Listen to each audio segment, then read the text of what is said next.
Bonjour à toutes et bonjour à tous, c'est un plaisir de partager encore une fois avec vous aujourd'hui sur un thème qui me tient particulièrement à cœur, comment donner du sens à son incarnation et donner du sens à sa vie. J'ai régulièrement des personnes qui me contactent et qui me posent la question comment savoir ce pourquoi je suis venu m'incarner sur Terre. Est-ce que la numérologie, est-ce que le tarot, est-ce que l'astrologie, est-ce qu'il y a des choses, la lecture de l'aura peut me permettre de savoir qu'est-ce que je suis venu faire dans cette vie-ci. En fait, il faut bien savoir que tous ces supports et ces outils peuvent vous donner des directions, mais ne vont pas vous donner la réponse. Que ce soit des outils de divination ou de lecture intrapersonnelle ou transpersonnelle, ils vont vous donner effectivement certaines tendances, ils vont vous permettre d'interpréter la dynamique du sens, de la symbolique de votre thème de naissance ou de ce pourquoi vous êtes incarné ici. Par contre, pour moi, il y a quelque chose qui est plus fort encore, qui peut vous permettre de savoir, tiens, mais pourquoi en fait je me suis incarné dans cette vie? Quel est le sens qui est à donner à votre vie? C'est vos talents. Alors les talents, je vais prendre le temps de préciser ce que c'est parce qu'un talent, c'est différent qu'une capacité, qu'une connaissance, que quelque chose que vous avez appris. Première chose au niveau d'un talent, un talent, c'est quelque chose qui est inné. C'est quelque chose du coup qui ne demande, deuxièmement, aucun effort pour le faire. Même ça procure du plaisir. Donc déjà le talent il est inné et puis il procure du plaisir quand on peut le faire, il ne demande aucun effort. Troisièmement, on est reconnu pour ça. Donc vous êtes reconnu par les autres personnes pour cette aptitude, pour ce talent spécifique qui peut même jusqu'aller à vous définir. Quatrièmement, c'est facilement reproductible. C'est-à-dire que vous pouvez le faire donc sans effort, en ayant du plaisir, plusieurs fois. Et enfin, le talent vous permet justement d'amener une contribution. Donc un talent, ce n'est pas forcément quelque chose qui va être clairement défini par la société. Il n'y a pas forcément de talent de mathématicien ou de comptable, de talent en orthographe ou des choses comme ça. Il y en a qui vont avoir par contre clairement ce qu'on appelle le don des langues. Donc ils vont avoir beaucoup de facilité à apprendre plusieurs langues étrangères. Ça c'est un talent. Il y en a, ils ont un talent naturel pour faire preuve d'empathie par rapport aux gens. Il y en a, ils ont un talent naturel, un talent artistique. On ne sait pas trop d'où il vient, mais ils ont une vision, ils ont une capacité de créer qui est magnifique. Vous avez vous aussi un talent, vous en avez plusieurs. Et c'est la somme de ces talents, de ce mix de talents, qui va justement vous donner des informations sur qu'est-ce que la vie attend de vous.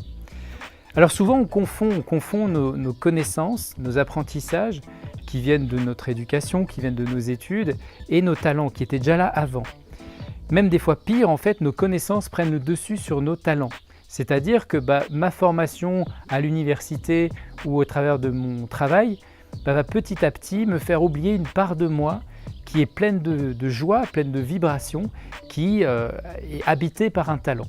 Alors la plus belle façon de revenir à ces talents, c'est d'aller réécouter ce qui vous fait vibrer. Parce que rappelez-vous, un talent, c'est facile pour vous de le faire, ça vous procure du plaisir et ça vous met en joie, ça vous fait vibrer.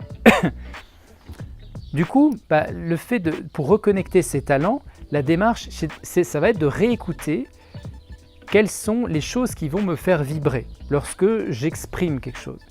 Est-ce que vous arrivez à vous arrêter un instant et identifier vraiment les choses qui vont vous faire vibrer dans votre vie et qui vous permettent de vous sentir être utile, à la fois de contribuer à la création, mais aussi utile à vous-même. C'est-à-dire que l'activité que vous allez mettre en place, ce que vous allez exprimer dans le monde, va aussi vous permettre un épanouissement personnel et une expérience du bonheur. Pour moi, un des bons chemins pour aller trouver ces talents, eh bien, le premier que je pourrais vous conseiller, c'est la méditation. Pourquoi? Parce que quand on trouve le silence en soi, naturellement, notre véritable essence, notre véritable vibration, qui on est vraiment, du coup vibre plus et rayonne.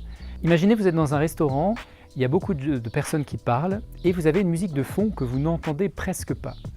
À la fin du repas, les gens partent, on est sur le temps de midi, ils retournent au travail et à ce moment-là, vous êtes seul dans le restaurant et vous entendez justement cette musique de fond qui est chouette et qui vous inspire. Eh bien, ces processus de méditation, c'est un peu la même chose.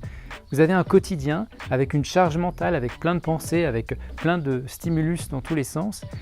Eh bien, faut faire calmer tout ce bruit intérieur pour aller entendre du coup cette vibration de votre essence, cette vibration de votre être véritable et profond Et en étant en connexion, dans le silence, en étant en connexion avec ce bruit intérieur, ce son spontané, cette vibration d'âme, alors vous allez vous sentir aller plutôt vers certaines aptitudes, certains talents, certaines expressions de vous-même.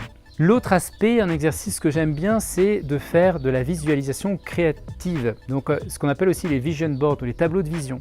Vous prenez plusieurs magazines, vous imprimez des images sur internet, des choses qui vous aspirent, qui vous permettent d'être émerveillé, qui vous permettent de vous éveiller et des choses que vous avez envie de vivre plus tard. Ces images peuvent représenter à la fois des sentiments, elles peuvent représenter des objectifs d'un point de vue plutôt de confort de vie. Elles peuvent aussi représenter des succès, que ce soit professionnels, une relation amoureuse et ainsi de suite. Le fait de concrétiser par de l'image va permettre à votre subconscient de mobiliser les forces nécessaires inconscientes pour amener ça dans votre vie.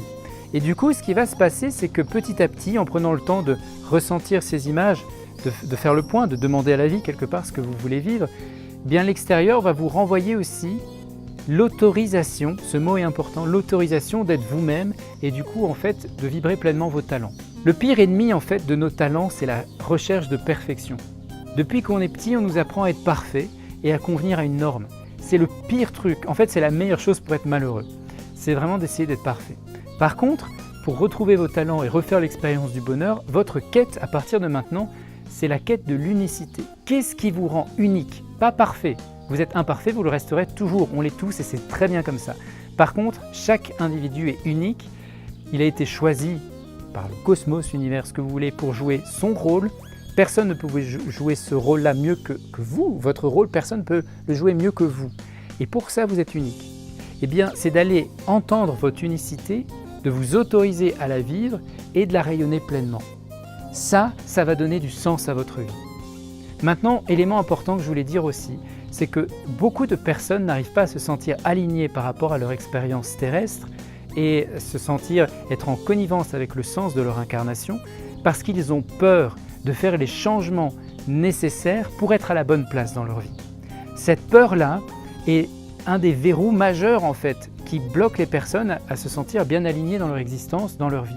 Sachez que les grands changements dans votre vie vont toujours impliquer du défi, de la souffrance et de l'inconfort. La naissance, le processus de changement par excellence, quand vous êtes né, vous avez souffert énormément. Eh bien, ça a été une des conditions d'une transformation majeure. Dites-vous bien que ne vous arrêtez pas en tout cas à cette peur du changement parce que c'est dommage, vous allez passer à côté du sens de votre vie. Beaucoup de personnes me disent « oui, mais je ne trouve pas le sens de ma vie », mais c'est parce qu'il y a en réalité une grande résistance au changement qui les amènerait à être à la juste place. Et pour terminer, je voulais aussi vous partager quelque chose qui est de l'ordre peut-être d'une croyance personnelle, mais que je vous offre l'assurance que lorsque vous êtes à la bonne place, lorsque vous vibrez vraiment votre unicité, vos talents, eh bien la vie vous répond par un mouvement de complétude. Comme vous êtes à la bonne place, vous êtes complet, eh bien la vie vous répond par une expression de complétude. Du coup, il y a énormément de générosité, les bonnes rencontres, toutes les portes s'ouvrent alors que vous avez l'impression de ne pas faire vraiment d'efforts. C'est le cadeau, mais le cadeau il arrive une fois qu'on a fait l'effort de se rencontrer soi-même, d'aller dans ces espaces où on se laisse vibrer, on se donne le droit, l'autorisation et alors on rayonne pleinement. Pour trouver le sens de votre vie, c'est d'exprimer librement vos talents, qui vous êtes réellement et pour ça, votre chemin, votre boulot quelque part, c'est de lever les barrières entre la personne que vous avez construite et celle que vous êtes réellement à l'intérieur. Je vous dis à très bientôt, grand plaisir de partager encore avec vous.